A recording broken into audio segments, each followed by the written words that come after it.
Hello everybody, it's Waves again, and we are back with Game 2 of the 2022 After Darkness Factions Tournament, featuring two of our very best warriors, Aleonymous and euar. Going into Game 2, well, if you missed Game 1, first of all, man, that was a good game, with just a very exciting end game. And for Game 2, would you look at this, we have a little bit of a lineup change from euar in the red. Still going with two backbiters, but this time bringing in a provoker and two sky strikers instead of bowmasters. These girls are deadly with both of these Varl. Malice Rain of Arrows combo, and also Rain of Arrows Battering Ram combo. You can see how he chooses to line them up. You've got the first Rain of Arrows that could go immediately after a Malice, catching nearly any unit in that combo.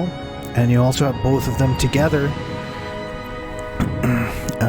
to set up a double Rain of Arrows combo with Malice, and both going before the strong arm to set up some very nasty Battering Ram Rain of Arrows combos. So this will be exciting. I also want to point out on Aleo's side, he switched up the turn order a little bit. Put the backbiter first before the raid master. The only thing I can kind of think of with this is maybe he can be a bit sneaky and get a Battering Ram combo off with his backbiter and into the back line.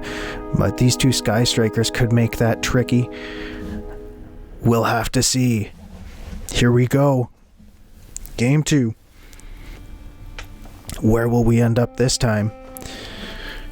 The brawl started at the meat house, as brawls often do. And let's see where in Strand we end up. Oh, it looks like they're not done fighting at the meat house. We have a two-parter at the meat house, same sides, and they are going at it again.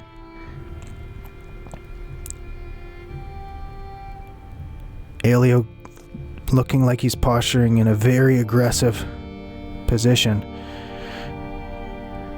right at the front. Let's see. A tight formation. There's no siege archers or war masters or the like from euar to prevent that tight formation with the stone wall. Makes it a bit easier to protect the archers. And let's see, we have both raiders flanking his strong arm. Either one could be a good Battering Ram target for some aggressive plays. And Bowmaster in the back, but she will go immediately before the strong arm, so there could be some deception there, moving her out of the way so the strong arm can come and knock up the Warhawk. And we see now the formation from euar. A similar sort of formation with one raider in between two Varl, protecting the archers. And he has one backbiter further back.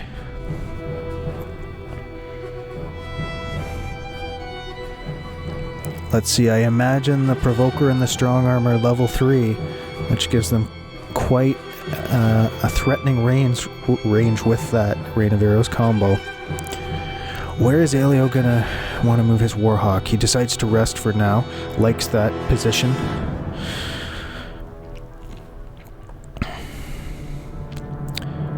The Rain of Arrows, they can make it tricky for the Warrior Varl to get in for some damage. That is certainly true. Both players being very calculated and cautious in their initial steps, knowing that one small mistake could snowball the game into a position where they don't want to end up.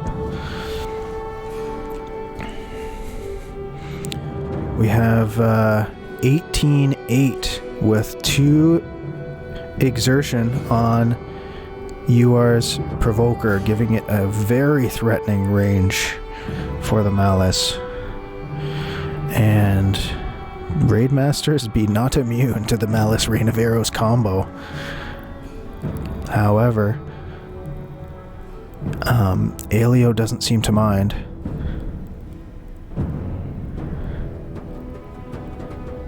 And moves his Raidmaster up in the center to take some space.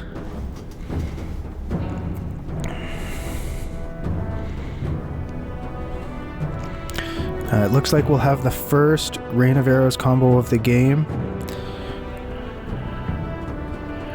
1, 2, 3.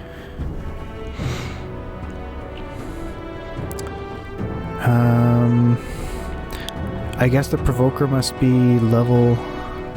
Oh, the Provoker's level 3. Interesting. We have one level 3 Sky Striker and one level 1 Sky Striker. So this Sky Striker of euars is more to stop probably deadly units from getting too far forward. And the second Rain of Arrows goes out. Of course, since we're seeing this from Aleo's perspective, it adds to the suspense because we don't know where those arrows will land. We missed Aleo's Siege Archer moving up aggressively behind the Raidmaster to do a big break on the Provoker. This Provoker with the level 3 Sky Striker behind him needs to go down quickly, or he can do heaps and heaps of damage, unmitigated by armor.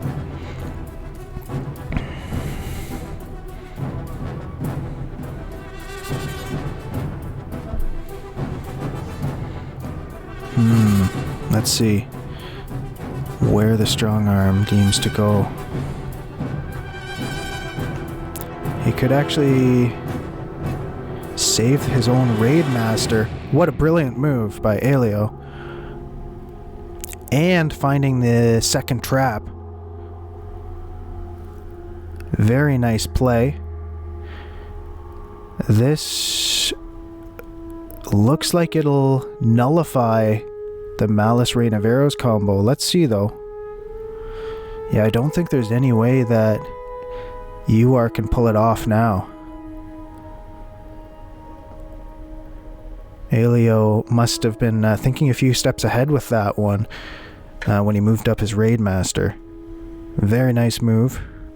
And we have euar's Backbiter coming up though, and is able to take advantage of the fractured position and break down the Siege Archer. Let's find out how much exertion these Sky Strikers have. That Siege Archer might not be long for this world. But without the Bowmasters shooting from afar, he might be able to save her. Let's see.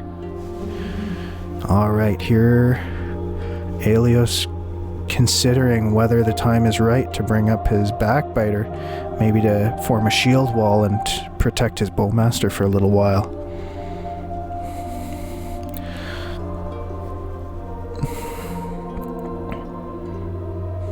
And only using 3 break. Perhaps he has time to move his other units out of the way so that the Warhawk can come up and finish that Backbiter. Now I wonder if euar will be able to prevent that move with one of his Sky Strikers. So I imagine the Rain of Arrows is right here. You are still going to be able to provoke this big strong arm.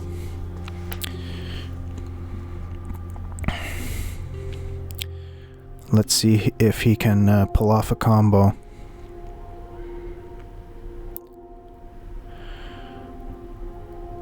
Okay, now he pretty much knows where that Rain of Arrows is. He can guess anyway. So he's going up to break the Provoker down. And man, that Provoker with, what was it? At least 5 breaks. He's already down to 8 armor. But as I mentioned, the Sky Striker comes up, and that is the end of Aleo's Siege Archer. Oh, and his Bowmaster is just shy of finishing off euar's Provoker. But no matter, his strong arm will do the job just fine. But euar could protect it for one more turn with his Sky Striker if he wants to. Now this will just be a level 1 rain of arrows, so it won't be a nice 6 damage, but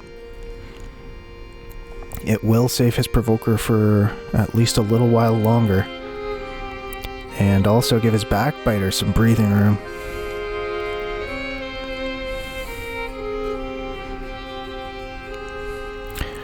He couldn't...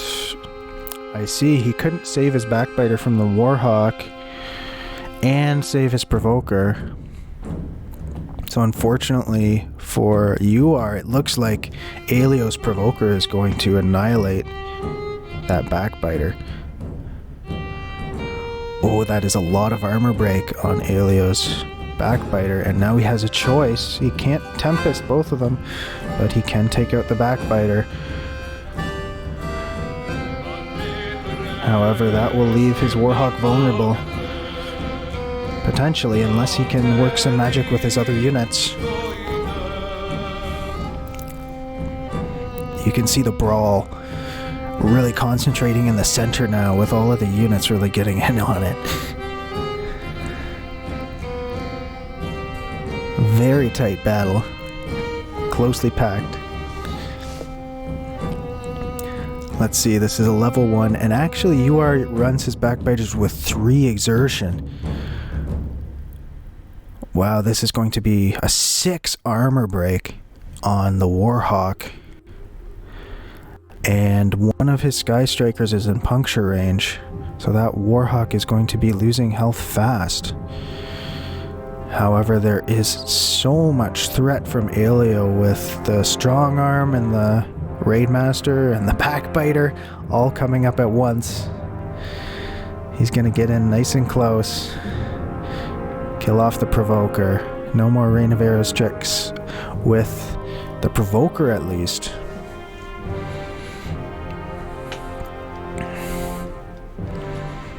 I would say this game so far is looking quite grim for euar. It looks like Aleo has found himself quite a good position.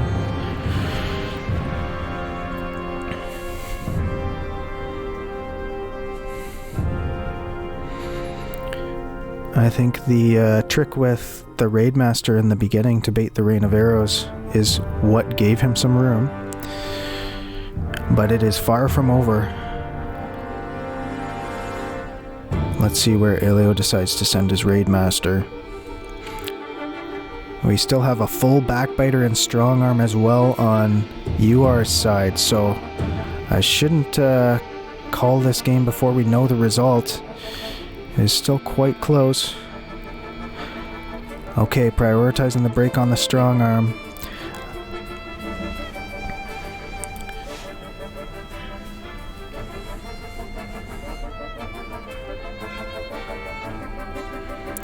Let's see, that was 5 break, so that'll be a 2 bonus. So Aleo's Bowmaster could do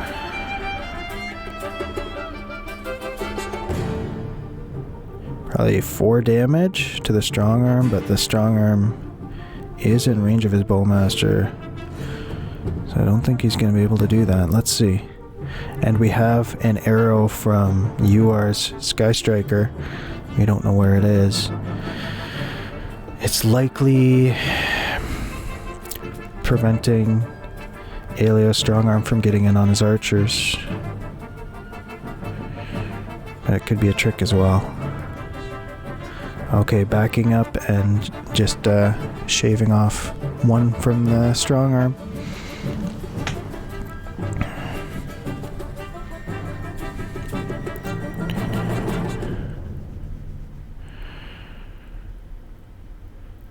Aleo could kill this, but decides to maim it instead. The Warhawk, typically not the strongest unit while maimed, but if it has willpower, it can do some work.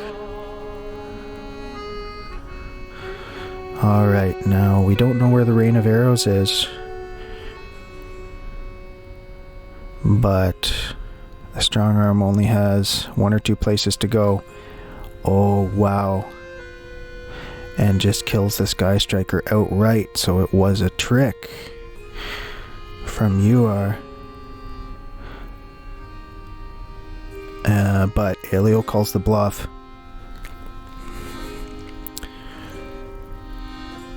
Alright, but his backbiter is able to get behind and rescue the position for his other Sky Striker for the time being.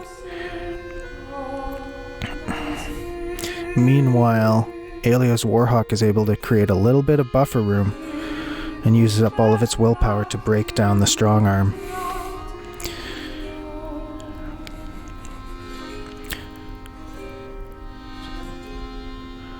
So euar's strong arm will not be able to reach Aleo's backbiter now, and Aleo can likely get a good puncture shot off. Okay, euar moving toward the flank, away from the Raidmaster with his Sky Striker and taking out that backbiter, preventing that big break onto his own backbiter.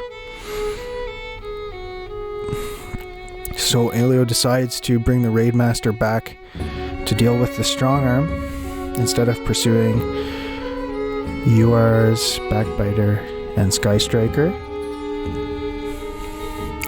Let's see what euar decides to do with his strong arm. He has 1 willpower on the strong arm and 1 in the horn.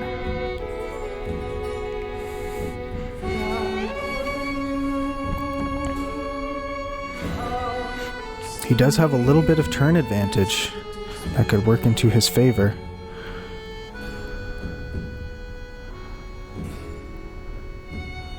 Okay, coming back to deal a couple armor break to the big strong arm, seeing that he needs to deal with that. And Aleo, if he wants to take out that strong arm, he's going to have to give immense turn advantage to euar. So I believe he wisely decides otherwise. Gets a nice break off on the backbiter, who now cannot run through, but he can still do a 3 damage to Aleo's Bowmaster.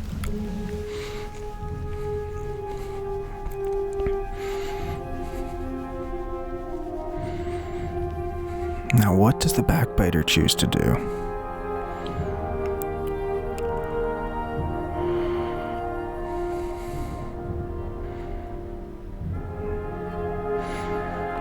So he's unable to defend his Sky Striker, and it's looking like Game 2 is going the way of Aleo.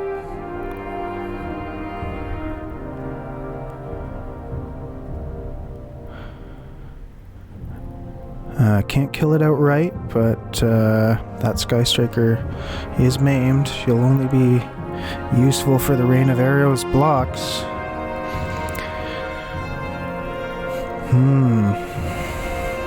And Aleo's Raidmaster will be able to go before euar's backbiter. Of course, euar could maybe get in the way with his strong arm or something to prevent his backbiter from getting hit, but that 14 strength, 9 armor strong arm of Aleo's is almost at the point of not being able to be dealt with. It might already be past that point.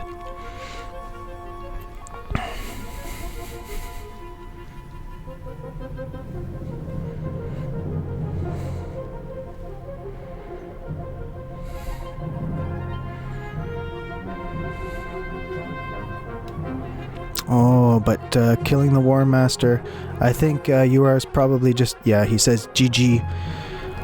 And Aleo evens it up before they exit the meat house 1-1. Striking back with a great fighting spirit. And showing that he was able to move deftly enough around the Rain of Arrows of euar. And we will be going to Game 3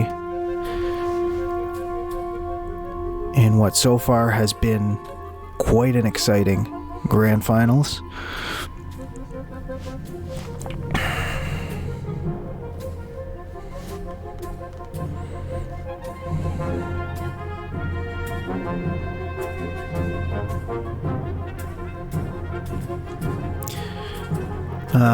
It'll be interesting to see how the players switch it up for Game 3. Aelio has 3 exertion on both of his archers, which I believe has been characteristic of his build throughout the tournament, and that seemed to give him a lot of play against the high armor provoker.